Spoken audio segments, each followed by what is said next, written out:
with Hezbollah warning of retaliation, that doesn't seem very likely. Are there ways that the Parliament and the government can prevent further escalation to protect Lebanese citizens from becoming pawns in this regional conflict?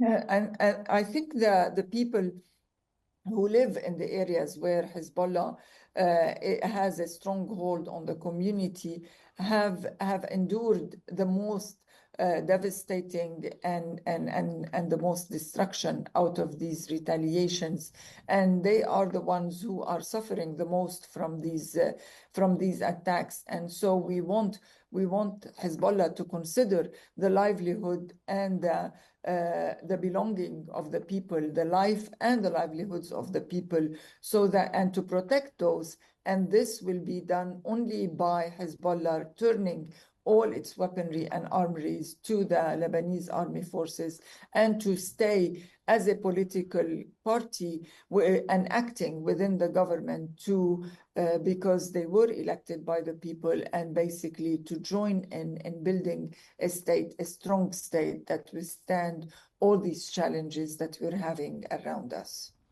Dr. Onsaliba, of course, you're a member of the Lebanese Parliament. Is it a difficult time right now to try and keep the balance of the internal political division on an even keel? Is it quite a difficult political situation with all this going on with the Israeli airstrikes?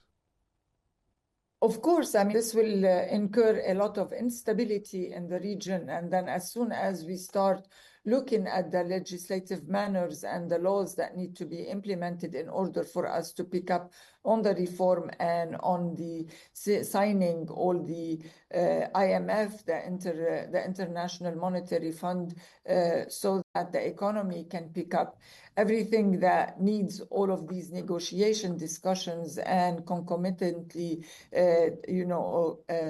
discuss and approve the laws that have to go hand in hand with all these discussions, would need a minimum of stability. So once this instability exists, then you see that we have a lot of distractions, and always the security and the lives of the people takes over everything else. And this delays further all the discussions that will help the economic situation rebounds in order for people to pick up what they have lost and also go on with their lives.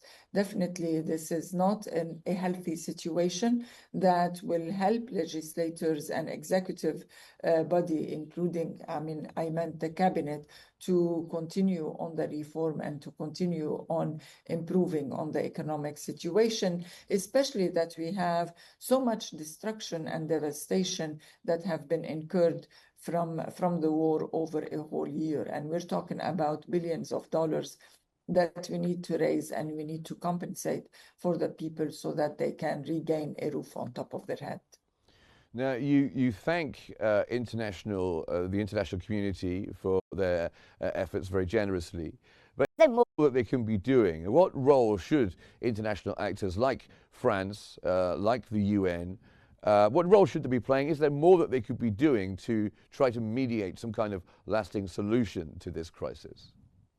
I think it's always very important to understand that unless we internally have a strong government and we have all parties rallying around the government, the outside countries, no matter how goodwill they have vis-a-vis Lebanon, or they want to help Lebanon, they need to also be backed up by a strong state that has one word, one sentence, one strategy. So the international community is doing its best, but they have their own agenda, their own strategies as well. It is, I think, on the shoulders of the Lebanese parties, of the Lebanese people and its political parties, mainly all the involved parties, to do their homework, to put the strategy of economic growth, to put the strategy of ensuring the security of the people, in order for the international community to meet us halfway in order for us to move forward. And these recent Israeli strikes, and of course the violations that they have committed to the peace agreement so far. These violate international law, am I right? Is there more that people can be doing, the international community could be doing to hold these people accountable for the violations against international law? I think all the values and the international laws that we have accustomed to use and to honor have been put in big question nowadays, especially after what happened to Gaza and the Gazans and what happened to Lebanon over the span of a year.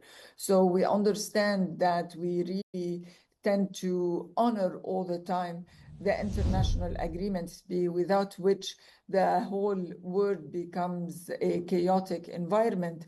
At the same time, we understand the limitation of how much these UN agreements and those international law can do when it comes to Israel and Israel ferocity and vicious attacks on the Palestinian people and the Lebanese people. Unfortunately, this is definitely a word that no one has seen coming, that there will be so many violations of human rights and all the values that we have been building over hundreds of years, to see it crumbling in front of our heads, and see the massacres and the destructions that we saw in Gaza and Lebanon, and no one is basically able to stop those violations.